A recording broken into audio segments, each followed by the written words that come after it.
को जीतने के लिए डिफेंड करी जा रही है। आप जीत गए हो, मेजोरिटी से जीत गए हो, आप उसको फिर भी डिफेंड करो जगह जगह जाके। दाल में काला है ना, दाल ही काली है भाई, ठीक है। कोई दाल कैसे काली हो सकती है? क्या क्या गड़बड़ी लग रही है? बिल्कुल गड़बड़ है, बिल्कुल गड़बड़ है, बिल्कुल। क्या गड़बड़ी है? बहुमत मिला जनादेश में। मोदी ही गड़बड़ है, मोदी खुद गड़बड़ है। क्या बोल रहे हैं? हाँ जी, क्या बोल रहे हैं आप भैया? के बारे में कह रहे हैं, ये हर जगह जाके अपना भेष बदल के ना इंटरव्यू दे रहे हैं। मैडम वो मेरी तो आप परिचय हमें भी दे दीजिएगा, क्या नाम है सर आपका? मैडम मेरा नाम है सनी राठी, भारतीय किसान यूनियन टिकैत संगठन मंत्री। अच्छा जी। मतलब हम तो पूरे किसान आंदोलन वाले आदमी है, लेकिन जो चीज़ ठीक है वो जायज़ है। देखिए पहली बात तो जो बिल की बात थी वो बिल सरकार ने वापस ले लिए, उसमें किसानों का लॉस हुआ। लेके आ रही है सरकार बिल, दोबारा सरकार लेके आ रही है बिल, उसमें वो चेंजेस करके आ रही है जो किसानों ने मांग करी थी एमएसपी की। वो भी नहीं कर रही है भाई, सर, नहीं कर रही। कह रहे हो आप? नरेंद्र सिंह तोमर को एग्रीकल्चर मिनिस्ट्री से हटा दिया जिन गया। पर 10,000 करोड़ के घोटाले का आरोप है, अरे तो हटा दिया गया उन्हें तो भाई। तो फिर उनका नाम क्यों ले रहे हो बीच में? फिर उनका नाम क्यों ले रहे हो बीच में? फिर उनका नाम क्यों ले रहे हो? कानून बनाए थे सरकार ने, उसे हटा दिया। किसानों की मांग थी कि नरेंद्र सिंह तोमर को हटाया जाए। भारतीय किसान यूनियन टिकैत के राष्ट्रीय प्रवक्ता हैं चौधरी राकेश टिकैत, उनकी मांग थी टिकैत साहब की कि उसको हटाया जाए, उसको हटाया सरकार ने। ठीक है, अब यार वेस्ट यूपी की तरफ जाओ, वेस्ट यूपी में भी यही माहौल है। चलिए। आप कह रहे हैं कि मोदी जी के आने की वजह से महंगाई बढ़ गई, लेकिन चुनाव तो मोदी जी के चेहरे पर जीते जा रहे हैं। मोदी की गारंटी चल रही है देश के अंदर। अब मैम मोदी जी तो भाई हमारी नज़रों में क्या, ये सब कह रहे हैं, सभी कह रहे हैं मोदी बेकार है, मोदी बेकार है। भाई मोदी बेकार है, उसके वजह से पूरी दुनिया परेशान है। सबसे मेन चीज़ हाँ ये इंडिया। मोदी जी बेकार है, फिर कौन अच्छे नेता है? कोई टिक तो पा नहीं रहा उनके सामने। कांग्रेस बढ़िया है, राहुल गांधी बढ़िया है, राहुल गांधी आनी चाहिए इस बार तो। हार गए 3 राज्य, हमें 4 राज्य हार गई कांग्रेस, तो दावा कर रही थी जीतने वाले। नहीं, अब ये कह रहे हैं राहुल गांधी पप्पू है, मैं कहा पनौती से अच्छा पप्पू है। पनौती की बात चलिए, मैं आ रही रुकेगा सर से भी जान लेते हैं। आप सीनियर सर हैं, क्या कुछ कहेंगे सर? नतीजे आए, चुनाव बीजेपी जीती और फिर पीएम मोदी की लहर चल रही है, ये भी कहा जा रहा है, आपके क्या राय? ठीक है, हमारी राय ये है, किसानों के जब कितने आदमी मर गए थे दिल्ली में, तो उसको अभी तक नहीं पकड़ा। उसको पकड़ना चाहिए ना। एक शरीफ बंदा होता है वो पकड़ा जाता है, बदमाश नहीं पकड़ा जाता। ये क्या बात है, ये नहीं समझ आई हमें। जो बदमाश है वो नहीं पकड़ा जाता, शरीफ बंदा पकड़ा जाता है। ये क्यों ऐसे होता है? तोमर ने किसानों के लिए कितना झूठ बोला है। 400-500 रुपया दे कर 8-10 किसान इकट्ठे करके गांव में जाकर कितना उनसे झूठ बुलाया है। फिर भी अपने मोदी ने माफ़ी मंगी है ना अखीर विच। बस मैं इतना ही कहना चाहता हूँ। इंसान किसानों को लेकर फिर बीजेपी के नेता मंत्री रहे, जो किसान की पूरा जो उस टाइम चला, उसको लेकर आरोपी भी कहीं ना कहीं चर्चाओं में बने रहे। बावजूद इसके मणिपुर हुआ, उसके बावजूद महिला पहलवान धरने पर बैठी, इन तमाम बड़े बड़े मामलों के बावजूद भी बीजेपी को जनता जनादेश क्यों दे रही है तमाम राज्यों? ये जो ईवीएम बने हैं ना, ये 5 बटन लगे हैं ना, कनेक्शन कर दोगे ना। मैं आई एम इलेक्ट्रीशियन हाँ, एक बटन को दबा दोगे ना, जो भी मर्जी बटन दबा दोगे, जो भी बटन दबाओगे ना, वो जनता पार्टी को ही वोट जाएगा। चाहे 10 बटन लगा दो, चाहे। तेलंगाना में क्यों ना गया? अब मेरे साथी खड़े हैं ना, ये जवाब देंगे आप कुछ क्या कहेंगे सर, किसकी छवि में ज्यादा बदलाव आया? हालांकि राहुल और पीएम मोदी चल रहे थे कि 24 में टक्कर देंगे, लेकिन ये तो कहीं बिछड़ गई कांग्रेस। देखो मैडम, ऐसा है, एक तो आजकल राजनीति पे धर्म हावी है, राजनीति पे धर्म हावी है। पहले तो धर्म है अलग करो, राजनीति को अलग करो, ठीक है ना। अब रह गई कि मोदी मैजिक चल गया, तो मोदी मैजिक नहीं चला मैडम कहीं भी।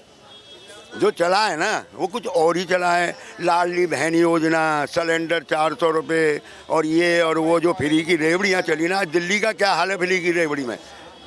केजरीवाल ने दिया, अच्छा किया, पर यहाँ तक बिजली वो क्या नाम है, स्वास्थ्य और शिक्षा थी, वो सही है, वो हर एक आदमी का हक मिलनी चाहिए।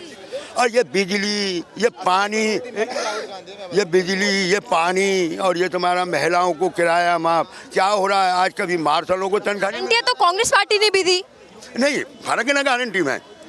एक गारंटी दे रहा है प्रधानमंत्री, जो देश का प्रधानमंत्री, और एक वो गारंटी दे रहा है जो कुछ भी नहीं है। एक सांसद ही तो है, बहुत फर्क होता है। जब मोदी जी ने कहा डबल इंजन सरकार, डबल इंजन सरकार मतलब विकास होगा। और अगर कोई और मेजॉरिटी जीतेगी तो ये खुला चैलेंज था क्या नहीं होगा। डबल इंजन की सरकार विकास करेगी। और अगर कांग्रेस जीत गई ना तो क्या होगा, जैसे एलजी यहाँ टांग अड़ाते हैं, या जैसे एलजी पंजाब में टांग अड़ाते हैं, या कर्नाटक में एलजी टांग पड़ाते हैं, बिल रोक के बैठ जाते हैं। आप सीधा धमकी दे रहे हो, सीधा आप धमकी दे रहे हो। धमकी नहीं, सिर्फ मैं तो सभी पार्टी को कहता हूँ, कांग्रेस हो या बीजेपी हो या कोई भी पार्टी हो, अदर पार्टी, विकास के पीछे मुद्दों पे लड़ो चुनाव। जैसे रोजगार है, महंगाई है, भ्रष्टाचार तो खैर मैंने आपको पहले ही बताया, वो तो सन 2014। बीजेपी मुद्दों पर चुनाव नहीं लड़ती। कौन लड़ रहा है मुद्दों पे? मैडम मुझे बताओ ना, कोई राम मंदिर पे लड़ रहा है, कोई गाली गलौज करके लड़ रहा है? पीछे से चाचा जी बोल गए विकास पे और एक ही काम विकास का ना। जी, बीजेपी ने अगर चुनाव लड़ा है तो विकास पे, और अगर विकास न दिखाई दे, एक दिन में तो विकास होता नहीं है। विकास पर बीजेपी जीत जाती है और जनादेश है। देखिए मेरी भी सुन लो, सन 2014 में गवर्नमेंट है ना, सिर्फ 25 करोड़ आदमियों को राशन देती थी जो भूखे थे, गरीब थे। आपकी नॉलेज में हो तो 25 करोड़ आदमियों को राशन मिलता था। आज 10 साल के अंदर वो 81 करोड़ 50 लाख आदमी, 81 करोड़ 35 लाख आदमी हैं, सॉरी हैं 81 करोड़ 50, चलो 50 मान देता हूँ। सन 2000, एक मिनट भाई साहब, सन 2014 से लेके और सन 2024 तक आते आते तो इतने भूखे नंगे कहाँ से आ गए भाई? इतना कैसे बढ़ गया? फिर कह रहे हो आप विकास कर रहे हो, कहाँ विकास हो रहा है? रोजगार है नहीं। अब तो वैसे लोग बागों को नजर नहीं आ रहा। जब तक जीएसटी का कलेक्शन में रिकॉर्ड, जब तक है ना धर्म, जीएसटी कलेक्शन में देश में रिकॉर्ड तोड़ बढ़ रहा है, देश का कर्जा भी रिकॉर्ड तोड़ बढ़ रहा है। पैसा कहाँ जा रहा है? तब तक बीजेपी हिंदुत्व और बीजेपी पीएम मोदी के चेहरे पर चुनाव लड़ती रहेगी। और मुद्दे क्यों नहीं? मेरे पास आकर आप सवाल बदल देती हो बारंबार। मैं तो पनौती पे जो कहना चाहते हैं वही सुन लेती हूँ। क्या कुछ जी देखो नफीसा जी, पनौती की बात है, असली पनौती तो राहुल गांधी है। राहुल गांधी ने केजरीवाल के ऊपर साया डाला तो केजरीवाल शराब घोटाले में फंस गए। बा नीतीश जी की कुमरी समाज है वो उनके खिलाफ बैठ गया।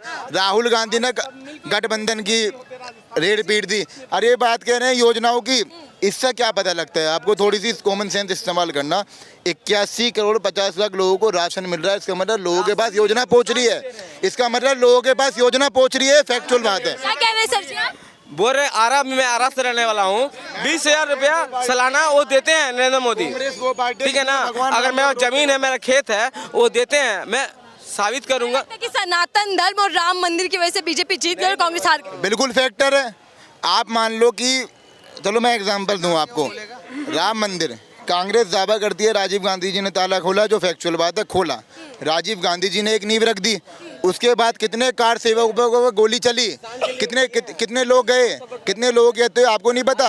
राम मंदिर आज अगर बन रहा है, एक तरीके से भारत का जो इतिहास है वही तो उजागर हो रहा है। भगवान राम तो सबके हैं, इसमें हिंदू मुस्लिम कहाँ से आ गया? और बात रही मस्जिद के लिए, चुनावी मुद्दा बनाने की जरूरत क्या है? चुनावों में भूनने की जरूरत क्या है कि भैया राम मंदिर का न्योता देने आए? ये तानाशाही व्यवस्था नहीं है, ये लोकतांत्रिक व्यवस्था है। For the people, by the people and through the people.